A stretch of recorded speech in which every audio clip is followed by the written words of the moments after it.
அனைத்து நண்பர்களுக்கும் வணக்கம். உங்கள் ஆஸ்ட்ரோ பழனிசாமிகள் பேசுகிறேன். இந்த காணொலியில ரிஷபம் ராசிக்கு மே மாதம் எப்படி இருக்கும் என்பதை பற்றி பொது பலனாக பார்க்கலாம். இந்த ரிஷபம் ராசியில இப்ப குரு பயிற்சி மே 1ஆம் தேதியிலிருந்து அப்ப பாத்தீங்கன்னாக்க பாதை மாறும் வாழ்க்கை அப்படின்னு சொல்லலாம். அப்படின்னா என்னன்னாக்க இருக்கக்கூடிய இடத்துல இருந்து வேற ஒரு இடத்துக்கு ஷிஃப்ட் ஆகிறதுக்கு நிறைய சான்சஸ் இருக்கு இந்த வருஷத்துல. அதற்கான முதல் முயற்சிகள்லாம் இந்த மாதத்திலேயே நடக்கும். மே மாசத்துல இருந்து உங்களுக்கு ஒரு சேஞ்சஸ் ஏற்படும். தொழில்ல, குடியிருக்கிற வீடு, இடம், அதாவது வாழக்கூடிய இடம், அதே போல எல்லாமே ஒரு சேஞ்சஸ் ஆகிறதுக்கான வாய்ப்புகள் இந்த காலகட்டத்தில் பொது பலனாக உண்டு.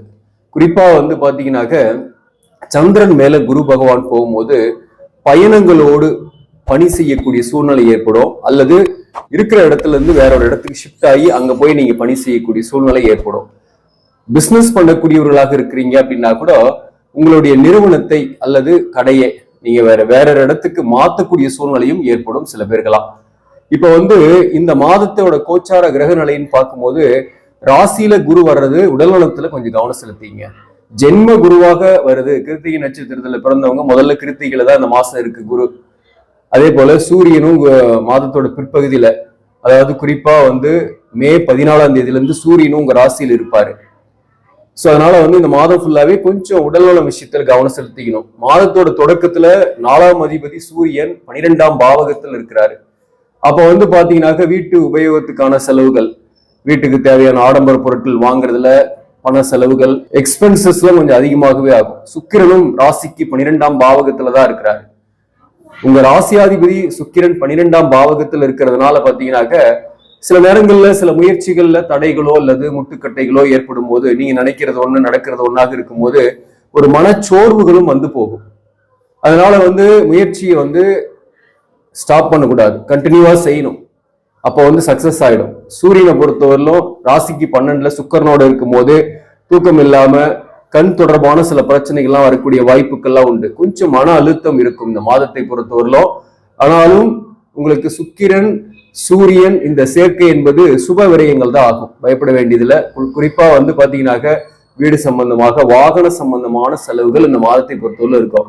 ஒண்ணு ஷிஃப்ட் பண்றதுனால அல்லது வாகனத்தை மாற்றக்கூடிய சூழ்நிலை சில பேருக்குலாம் இந்த மாதத்தை பொறுத்தவரையிலும் ஏற்படும். வீடு கட்ட கூட சில பேர் ஆரம்பிக்கிறதுக்கான செலவுகள் இந்த காலகட்டத்தில் ஏற்படும். அந்த வகையில சுப செலவுகள் ஏற்படும். பிள்ளைகள் வகையில சுப செலவுகள் இந்த காலகட்டத்தில் உண்டு. குறிப்பா பிள்ளைகளுக்கு திருமண வரன்கள் செட் ஆகி மேரேஜ் பண்றது அல்லது பிள்ளைகளுக்காக கல்வி கட்டணம் கட்டுறது, ஒரு முக்கியமான செலவுகள் பிள்ளைகள் குடும்ப உறுப்பினர்களுக்கு நீங்க செய்யக்கூடிய சூழ்நிலை இந்த மாதத்தை பொறுத்தவரையிலும் உண்டு. 12ஆம் பாவகத்துல இந்த சூரியனும் சுக்கிரனும் இருக்கிறது பெருசா நெகட்டிவ் கிடையாது. உடல் நலத்துல மட்டும் நீங்க கவனமா இருந்துகிட்டா போதுமானது. குறிப்பா கண் தொடர்பான பிரச்சனை வராம பாத்துங்க, அலைச்சலை குறைச்சிங்க. மேலும் பாத்தீங்கன்னாக்க உங்க ராசிக்கு 11ஆம் பாவகத்துல செவ்வாய் ராகு சேர்க்கை, புதனும் மே 10ஆம் தேதி வரல இருக்கு. அப்போ பாத்தீங்கன்னாக்க 2ஆம் அதிபதி 11ஆம் பாவகத்தில் இருக்கிறது அங்க நீசமாகிறாரு. அப்போ மத்தவங்களுக்கு எல்லாம் நிறைய உதவிகள் செய்வீங்க, மத்தவங்களுக்கு ஹெல்ப் பண்ணுவீங்க, குடும்ப உறுப்பினர்களுக்கு வழிகாட்டுவீங்க. சோ அந்த வகையில உங்களுக்கு கொஞ்சம் எக்ஸ்பென்சஸ் ஆகும் அப்படின்னு எடுத்துக்கலாம். மேலும் 7ஆம் அதிபதி 11ஆம் பாவகத்துல ராகுவோடு இருக்கும்போது வாழ்க்கை துணைவர் வகையிலும் உங்களுக்கு கொஞ்சம் செலவுகள் இருக்கு. அவருக்கு உடல்நலம் பாதிப்பு வரலாம். இந்த செவ்வாயும் ராகுவும் சேர்ந்து இருக்கு, 11ஆம் பாவகத்துல தான் இருக்கு. ஆனாலும் குருவோட வீட்டுல இருக்கு. அதே சமயத்துல ராகு செவ்வாய் சேர்க்கை என்பது ஒரு நெகட்டிவ் ஏற்படுத்தக்கூடிய அமைப்பு. அதனாலதான் நான் சொல்றது என்னன்னாக்க வாழ்க்கை துணைவர் வகையில ஹெல்த் இஷ்யூஸ் வரும். அதுக்கு கொஞ்சம் செலவு பண்ணக்கூடிய சூழ்நிலை வரலாம். அல்லது கொஞ்சம் கருத்து வேறுபாடுகள் போகக்கூடிய சூழ்நிலையும் இந்த காலகட்டத்தில் உண்டு. குறிப்பா இந்த மாதத்துல மே மாதத்தை பொறுத்தவரை வாழ்க்கை துணையோடு கருத்து வேறுபாடு வரும். ஆனா பெருசா வருமா அப்படின்னா கிடையாது. ஓரளவுக்கு உங்களை அண்டர்ஸ்டாண்ட் பண்ணி கொள்ளக்கூடியவராகவே வாழ்க்கை துணைவர் இருப்பாரு. மேலும் 11ஆம் பாவகத்துல செவ்வாய் ராகு சேர்க்கை என்பது வாழ்க்கை துணைவருடைய சப்போர்ட்டும் ஆதரவும் அல்லது அவரால் ஆதாயமும் இந்த காலகட்டத்தில் உங்களுக்கு இருக்கும். அவருக்கு ஹெல்த்தை மட்டும் பார்த்துக்கிட்டா போதுமானது, உங்களுடைய ஹெல்த்தை பார்த்துக்கிட்டா போதுமானது. அதே போல சில பேருக்குலாம் சிறுதூர பயணங்கள் அலைச்சல்கள் இருக்கும். நம்ம நினைக்கிறது ஒண்ணு நடக்கிறது ஒண்ணாக இருக்கும். சில முயற்சிகளில் சில முட்டுக்கட்டைகள்லாம் இந்த காலகட்டத்தில் ஏற்பட்டு கொண்டே இருக்கும். அதே போல பாத்தீங்கன்னாக்க உங்க ராசிக்கு 5ஆம் பாவகத்துல கேது, ஆனா குரு பார்வை இருக்கு. குரு 5ஆம் பாவகத்தை பாக்குறதுனால பிள்ளைகள் வகையில உங்களுக்கு இருந்து வந்த மன வருத்தங்கள்லாம் கொஞ்சம் குறையும். அதே சமயத்துல அவர்களுக்கு செய்ய வேண்டிய சுப செலவுகள்லாம் செஞ்சுட்டு தான் இருப்பீங்க. பிள்ளைகளால திடீர்னு செலவுகள்லாம் வரும், அதுல வந்து மாற்று கருத்து கிடையாது. அதே போல பாத்தீங்கன்னாக்க சனி பகவானை பொறுத்தவரையில 10ஆம் பாவகத்துல இருக்கிறது தொழில்ல ஒர்க் ப்ரெஷர் நிறையவே இருக்கும். அதே போல எந்த அளவுக்கு ஒர்க் ப்ரெஷர் ஹார்ட் ஒர்க் பண்றீங்களோ அந்த அளவுக்கு உங்களுக்கு வருமானமும் வரும். பிசினஸ் பண்ணக்கூடியவர்களாக இருந்தாலும் சரி, வருமானத்துலதான் கடந்த காலத்துல உங்களுக்கு பிரச்சனையே. ரிஷபராசி நண்பர்களை பொறுத்தவரையிலும் தொழில இருந்து சரியாக வருமானம் வரல, பிசினஸ் பண்ணக்கூடியவர்களுக்கு எதிர்பார்த்த சேல்ஸ் இல்ல, வருமானம் இல்ல அப்படின்ற கவலைகள் தான் இத்தனை நாளா. அது வந்து உங்களுக்கு மாறும், கவலைப்பட தேவையில்லை. ஒரு ஷிஃப்ட் பண்ணுங்க, ஒரு சேஞ்ச் பண்ணுங்க, அல்லது ஒரு தொழிலையே வந்து மாத்தி நடத்துங்க, மாத்தி யோசிங்க. அதுதான் சொன்னேன். அதாவது பாதை மாறுவதால் வாழ்க்கை மாறும் அப்படின்னு விஷயத்த சொல்றதுக்கு காரணமே, ஏதோ ஒரு வகையில உங்களுக்கு ஒரு இடத்துல வந்து சரியா வியாபாரம் ஆகல, ஒரு கடன் நடத்துறீங்க அப்படின்னா வேற இடத்துல ஷிஃப்ட் பண்ணலாம். அல்லது அந்த தொழிலே வந்து சரியில்லை அப்படின்னா கொஞ்சம் யோசிச்சு அடிஷனலா இன்னொரு தொழில ஆரம்பிச்சு சக்சஸ் பண்ணலாம். பிசினஸ் பண்ணக்கூடியவர்களுக்கு சொல்றேன். வேலையில் இருப்பவர்களுக்கு, குறிப்பா அரசு பணியில் இருப்பவர்களுக்கு இந்த மாதம் வந்து பெரிய அளவுக்கு பாதிப்பு இல்லை. சொல்ல போனா ப்ரொமோஷனுக்கான லிஸ்ட் வருதுன்னாக்க அதுல பேர் இருக்கிறதுக்கு வாய்ப்பு உண்டு. சில பேருக்குலாம் நல்ல தசாபுக்தி நடக்குதுன்னாக்க அவர்களுக்கு இந்த காலகட்டத்தில், குறிப்பா மாதத்தோட பிற்பகுதியில சூரியன் பயிற்சியாகி மே 14ஆம் தேதி உங்க ராசியிலேயே சூரியன் இருப்பாரு, குருவை அசங்கப்படுத்துறாரு. அப்போ சிவராஜ யோகத்தை ஏற்படுத்துது. அந்த வகையில வந்து பாத்தீங்கன்னா பிரைட்டா இருப்பீங்க. மற்றவர்களுக்கு தான தர்மம் செய்யக்கூடிய எண்ணங்கள்லாம் இந்த காலகட்டத்தில் அதிகமா இருக்கும். மேலும் இந்த காலகட்டத்தில் அரசு சார்பில் ஒர்க் பண்ணக்கூடியவர்களுக்கு மரியாதை நல்லாவே இருக்கும், கௌரவம் இருக்கும், புகழ் இருக்கும். அரசியல் இருக்கிறவங்களுக்கு கூட பாத்தீங்கன்னாக்க ஒரு நேம் அண்ட் ஃபேம் இந்த காலகட்டத்தில் நல்லாவே இருக்கும். சொல்ல போனா இந்த காலகட்டத்துல வெற்றி வாய்ப்புகள் கூட உண்டு. கேண்டிடேட்டா இருக்கீங்க அப்படின்னா வெற்றி வாய்ப்புகள் கூட இந்த மாதத்தை பொறுத்தவரையில உங்களுக்கு பாசிட்டிவா இருக்கு. அதே போல பாத்தீங்கன்னாக்க இந்த சூரியன் குருவை அசங்கப்படுத்துறதுனால வேலை இல்லாதவர்களுக்கு வேலை வாய்ப்பு கிடைக்கும். தொழில்ல முயற்சி பண்றீங்கன்னாக்க ஒரு சிறுதூர பயணத்திற்கு அப்புறம் போய் நீங்க ஒரு இன்டர்வியூ அட்டன் பண்றீங்கன்னா அந்த இன்டர்வியூல சக்சஸ் ஆகிறதுக்கு நிறைய சான்சஸ் இருக்கு. புதிய வாய்ப்புகள்லாம் கிடைக்கும். திருமணம் ஆகாதவர்களுக்கு திருமண வரன்கள்லாம் வரும் இந்த காலகட்டத்தில இருந்து. இதனால திருமணம் ஆகல அப்படின்னாக்க 90 கிட்ஸா இருக்கீங்கன்னாக்க வரன்கள் பார்க்கலாம். வரன்கள் பார்க்க ஆரம்பிச்சீங்கன்னா வரன்கள்லாம் வரும். அதே போல திருமணம் நடக்குமா நடக்காதான்னா உங்க சுய ஜாதகத்தின்படி 7ஆம் பாவாதிபதியோட தசாபுக்தி அல்லது 7ஆம் இடத்துல இருக்கக்கூடிய கிரகத்தோட தசாபுக்தி நடக்குது, அல்லது 2ஆம் பாவாதிபதியோட தசாபுக்தி அல்லது 2ஆம் பாவகத்தில் இருக்கக்கூடிய கிரகத்தோட தசாபுக்தி நடக்குது அப்படின்னாக்க உங்களுக்கு இந்த காலகட்டத்தில் திருமணத்திற்கான முயற்சிகள் வெற்றி அடையும், திருமணமே ஆகும். மறுமணத்திற்காக முயற்சி செய்யக்கூடியவர்களுக்கும் மறுமணம் ஆகும். இந்த காலகட்டத்தை பொறுத்தவரை வரன்கள் வரும். அதே போல இன்னொரு பக்கம் புதன் வந்து மே 10ஆம் தேதியிலிருந்து ராசிக்கு 12ஆம் பாவகத்துக்கு வந்துடுறாரு. மாதத்தோட பிற்பகுதியில சூரியன் ராசியில வந்துடும். அப்போ 12ஆம் பாவகத்துல சுக்கிரனும் புதனும், இந்த அயன சயன ஸ்தானத்துல சுக்கிரன் புதன் இருக்கிறது ஒரு வகையில் நல்லதுதான். சுக்கிரனுக்கு 12ஆம் பாவகம் மறைவு ஸ்தானம் கிடையாது.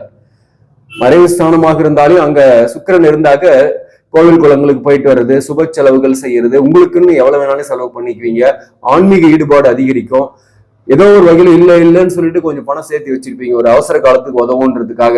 சோ அந்த மாதிரி மணியும் கொஞ்சம் கையிலையும் இருக்கும். எவ்வளவுதான் செலவானாலையும் உங்ககிட்ட கொஞ்சம் பணம் கையிருப்பு இருக்கும். அதே போல புதனும் சுக்கிரனும் சேரும் போது எதிர்ப்பாளினுடைய நட்பு, அஃபெக்ஷன் எல்லாம் கூட சில பேருக்கு ஏற்படும். இளைய தலைமுறையாக இருக்கீங்கன்னாக்க எதிர்கால வாழ்க்கை துணைவரை சந்திக்கக்கூடிய வாய்ப்போ அல்லது காதல் செட் ஆகக்கூடிய வாய்ப்போ கூட இந்த காலகட்டத்தில் உண்டு சில பேருக்கெல்லாம். சில பேருக்கு பாத்தீங்கன்னாக்க ஏதோ ஒரு வகையில் எதிர்ப்பாளினால் ஆதாயம், அவர்களுடைய சப்போர்ட்டு, அவர்களுடைய உறவால ஒரு மகிழ்ச்சி போன்றவையும் இந்த காலகட்டத்தில் ஏற்படும். அதே போல இந்த ராசியிலேயே குரு சூரியன் இருக்கிறத வந்து பாத்தீங்கன்னாக்க ஒரு பெருந்தன்மையோட நடந்துக்குவீங்க. அதனால உங்களுடைய புகழும் மரியாதையும் நீங்க இருக்கக்கூடிய இடத்துல கூடும். சொல்லப்போனா உங்க உறவுகள் மத்தியில, வேலை பார்க்கக்கூடிய இடத்துல கூட உங்களுடைய மதிப்பு மரியாதை இந்த காலகட்டத்தில் கூடும். அதே போல வாழ்க்கையும் மாறும். இந்த புதிய பயணத்தால் வாழ்க்கை மாறும் அப்படின்னே சொல்லலாம். இந்த மாதத்தை பொறுத்தவரையிலும் இந்த மாதத்துல வந்து பாத்தீங்கன்னாக்க சனி 10ல இருக்கிறனால ஹார்ட் ஒர்க் இருக்கும். சில பேருக்கு வேலையில அன்சாட்டிஸ்பேக்ஷன் எல்லாம் கூட இருக்கும். ஆனாலும் வேலை மாறுதல்கள் பொறுத்தவரையிலும் இந்த நேரத்துல சில பேருக்கு முயற்சி பண்றீங்கன்னா கிடைக்கும். சப்போஸ் வேற ஜாப் ட்ரை பண்றேன், வேலை கிடைக்குமோன்னா கண்டிப்பாக கிடைக்கும், முயற்சி பண்ணலாம். அது வந்து மே 1ஆம் தேதியில இருந்து நீங்க ஸ்டார்ட் பண்ணி ட்ரை பண்ணுங்க, கண்டிப்பா கிடைக்கும். அதே போல இந்த சனியை பொறுத்தவரை 10ல இருக்கிறதுனால சொந்த தொழில் செய்யக்கூடியவர்களுக்கு புதிய எண்ணங்கள்லாம் வரும். சில பேர் சொந்த தொழில் செய்யலான்ற எண்ணங்கள்லாம் கூட இந்த காலகட்டத்தில் வரும். கூட்டு தொழில் போன்றவை இந்த காலகட்டத்தில் வேண்டாம். அதே போல பிரிந்திருக்கக்கூடிய வாழ்க்கை துணிவர், குறிப்பா வந்து கணவன் மனைவிக்குள் பிரச்சனை இருந்து கடந்த காலத்துல பிரிந்திருக்கீங்க அப்படின்னாக்க அவர்கள் மூலம் ஒரு நல்ல செய்தி வரும், அல்லது அவர்களோடு சேரக்கூடிய சூழ்நிலை கூட சில பேருக்கெல்லாம் ஏற்படும். குறிப்பா யாருக்கெல்லாம் தோஷங்கள் இல்லையோ அவர்களெல்லாம் இந்த காலகட்டத்தில் சேர்ந்து வாழக்கூடிய சூழ்நிலை ஏற்படும். தொழில் காரணமாக பிரிஞ்சிருக்கீங்க, நீங்க ஒரு ஊர்ல இருக்கீங்க, அவர் ஒரு ஊர்ல இருக்கிறாங்கன்னா அப்படிப்பட்ட தம்பதியர்களோட சேர்ந்து வாழக்கூடிய சூழ்நிலையோ அல்லது ஒரே இடத்துல இருக்கக்கூடிய சூழ்நிலையோ இந்த காலகட்டத்தில் ஏற்படும். அதே போல திருமண வாழ்க்கையில பொறுத்தவரையிலும் கணவன் மனைவியா இருக்கீங்கன்னா கொஞ்சம் விட்டு கொடுத்துப்பாங்க, கொஞ்சம் கருத்து வேறுபாடு வரும். பட் ஆனா பெரிய அளவுக்கு வராது. அதுதான் முக்கியமா நான் சொல்லக்கூடிய விஷயம். படிக்கக்கூடிய மாணவர்களாக இருக்கீங்கன்னாக்க கல்வியில நல்ல கான்சன்ட்ரேஷன் ஏற்படும். குறிப்பா நீட் போன்ற கோர்ஸுக்கு ப்ரிப்பேர் பண்றீங்க, இந்த மாதத்துல எக்ஸாம் எழுத போறீங்கன்னா நிச்சயமா சக்சஸ் உண்டு, நல்ல ஸ்கோர் வாங்குவீங்க. அதே போல இந்த மாதத்தை பொறுத்தவரையில் எந்த தொழில்லாம் சிறப்பாக இருக்கும் அப்படின்னாக்க நிதி நிர்வாகம் போன்ற துறையில் இருப்பவர்களுக்கு நல்லா இருக்கும். ஆவணம் சார்ந்த துறையில் இருப்பவங்க, மேலும் பாத்தீங்கன்னா கட்டிடம் கட்டிடவியல் அந்த சார்ந்த துறையில் இருப்பவங்க, டிராவல்ஸ், ஐடி கம்ப்யூட்டர் அந்த துறையில் இருப்பவர்களுக்கு, மருத்துவ துறையில் இருப்பவர்களுக்கு, அதே போல பாத்தீங்கன்னாக்க விவசாயம் சார்ந்த துறையில் இருப்பவர்களுக்கெல்லாம் நல்ல ஒரு ஏற்றமான காலகட்டம். ஹார்ட் ஒர்க் பண்ணக்கூடியது, சேல்ஸ் மார்க்கெட்டிங் எல்லாம் இருக்கு இல்லைங்களா, அலைச்சலோடு பணிபுரியக்கூடிய அந்த துறையில் இருப்பவர்களுக்கு இந்த மாதம் ஒரு ஏற்றமான மாதம் தான். இந்த துறையில இருந்து நீங்க வேலை தேடுறீங்க, புதிதாக வாய்ப்புக்காக மாறுறீங்கன்னா அதெல்லாம் சக்சஸ்ஃபுல்லாவே போகும், ஒன்றும் பெரிய அளவுக்கு மைனஸ் பாயிண்ட் கிடையாது. அதே போல உங்களுக்கு இந்த மாதத்தை பொறுத்தவரை எதுல இன்வெஸ்ட்மெண்ட் பண்ணலாம்னா கோல்டுல இப்பவும் இன்வெஸ்ட்மெண்ட் பண்ணலாம். ஏற்கனவே நம்ம சில மாதங்களுக்கு முன்பு நான் சொல்லியிருந்தேன் கோல்டுல இன்வெஸ்ட்மெண்ட் பண்ணுங்க கண்டிப்பா ஏறுன்னு சொல்லி, இப்ப ஏறிட்டே தான் இருக்கு. அதே போல இப்பவும் இன்வெஸ்ட்மெண்ட் பண்ணாலும் இது இன்னமும் பிரைஸ் ஹைக் ஆகிறதுக்கு நிறைய சான்சஸ் இருக்கு. அதே போல ஷேர் மார்க்கெட்ல இருக்கக்கூடியவர்களை பொறுத்தவரையிலும் மே 10ஆம் தேதி வரலும் புதன் நீசத்துல இருக்கிறாரு. அதனால ஷேர் மார்க்கெட் டவுனா போறதுக்கான வாய்ப்புகள் உண்டு.